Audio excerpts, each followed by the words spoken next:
From pounding steel, chopping weeds, and dumping debris, these teens work hard to clean up an abandoned home in the Brightmoor community on Detroit's west side. Today we're on Losser. We're taking down 2 homes and creating a community clubhouse for this community. John George is the founder of the Blight Busters organization. He partnered up with a youth group from the Church of Latter-day Saints to transform this abandoned home into a place for the community. About 600 church members are committed to getting the job done today despite the scorching heat. George is thankful that such a large number of teens were able to concentrate on the same mission. It's so great to see a positive story of people coming together from the city, from the suburbs, from all walks of life, working together, putting our petty differences aside and focusing in on things that will benefit the whole community. If people could volunteer their time and put forth the effort, some volunteers say Detroit could be revamped. It'd be a good place. It'll look a whole lot better. I mean, we'll probably have more houses built. We'll probably have, most of this cleaned up. The city will probably look better than it is right now.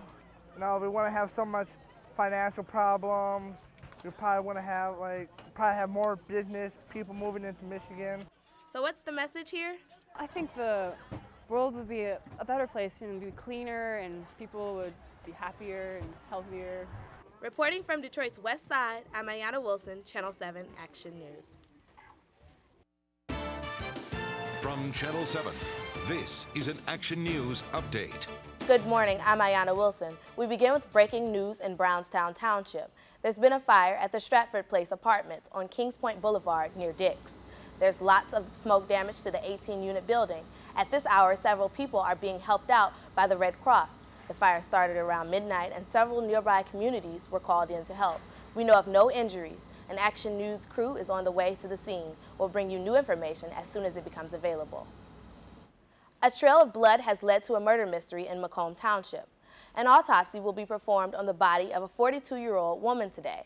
She was found on a bed inside this condo yesterday afternoon. Investigators say the garage door was also partially opened.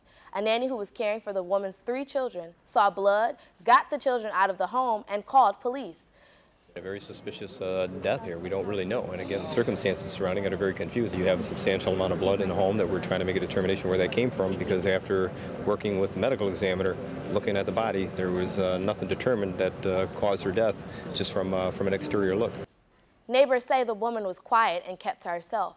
Anyone who lives in the area and noticed anything suspicious should contact Macomb County Township Police. The Action News investigators uncovered more potential trouble for the mayor. He went on a business trip out of the country without giving prior notice to the court, violating a direct order. Kilpatrick crossed the border into Windsor to discuss the sale of the Detroit-Windsor Tunnel. Prosecutors are now asking for a hearing on the issue. It's set for next Thursday after the mayor, Kilpatrick, returns from a trip to Florida. We want to know what you think about this latest twist in the mayor scandal. Go to WXYZ.com to leave us your comments. And there you can also watch the full story from the Action News investigators. Warren busted several men last night out looking to pay for sex. It's a story you'll only see on 7. A police decoy walked the street for hours pretending to be a prostitute, attracting the attention of several men soliciting for sex. The sting was aimed at cleaning prostitution along 8 Mile Road. We want to let drug dealers, prostitutes, and Johns know you're not welcome in Warren.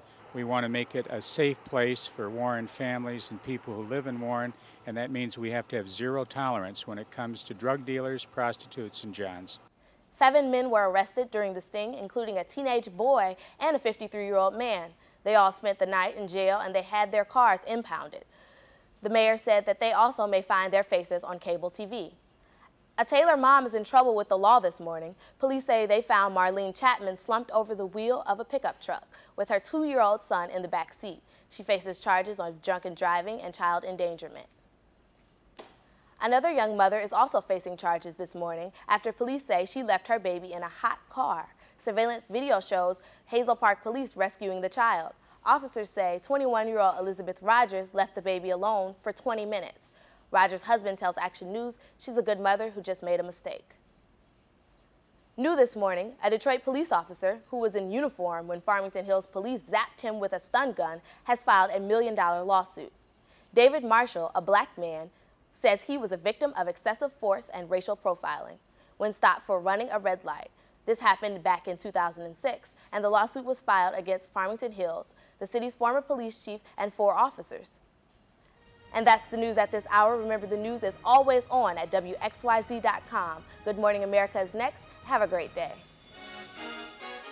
I'm out here in Huntington Woods at their annual Art in the Woods Fair, and as you can see, there is a big turnout of people despite the bad weather, the rainy weather that we had earlier today. The rain has calmed down just a little, but the people are still here and excited to see all the artwork and the benches that they're even selling, the food, different vendors are here. So come out and join us at Huntington Woods Art in the Woods Fair.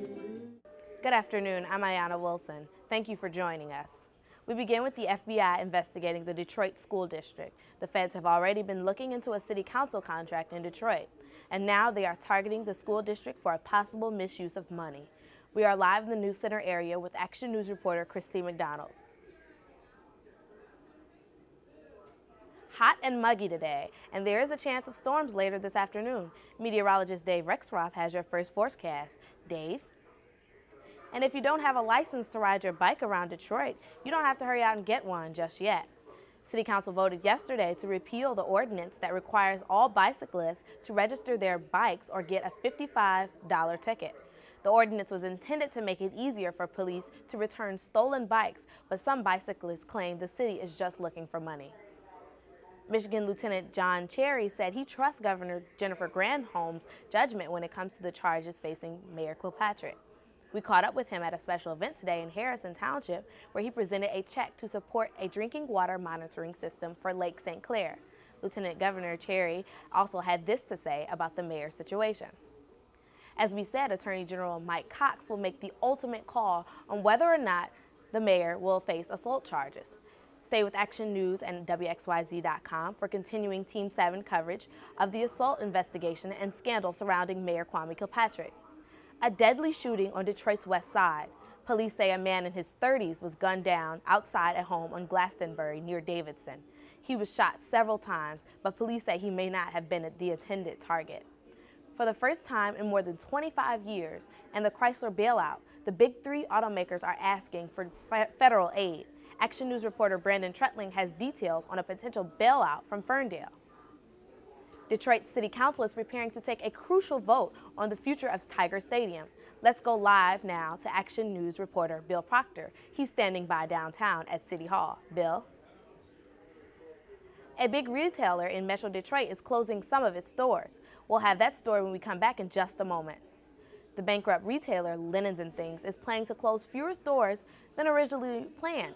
The retailer filed for Chapter 11 bankruptcy protection in May.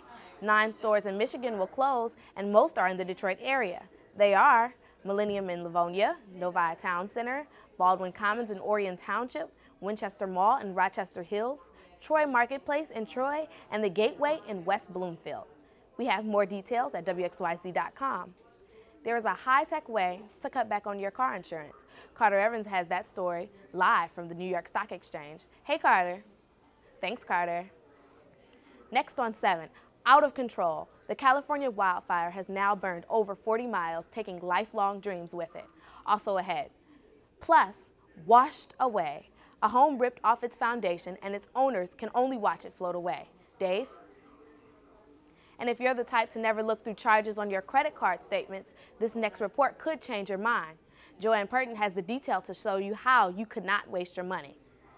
Good news for the prices at the pump. Oil prices are tumbling on Wall Street.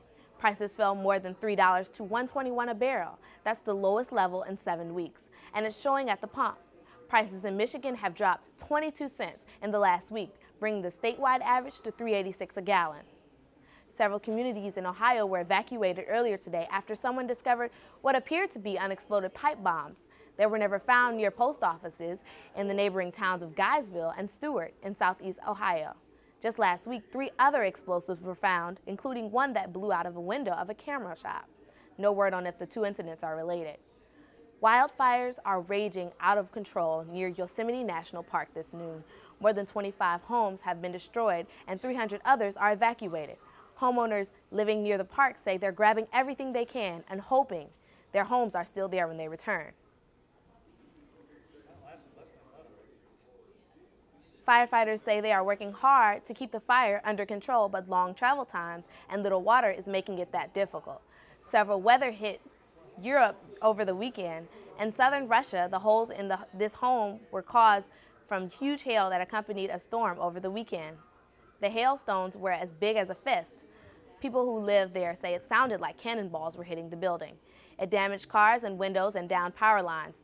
Meantime, severe flooding in the Ukraine killed 22 people, including 6 children. It damaged more than 40,000 homes and led to the evacuation of 20,000 people. The president declared the area a disaster.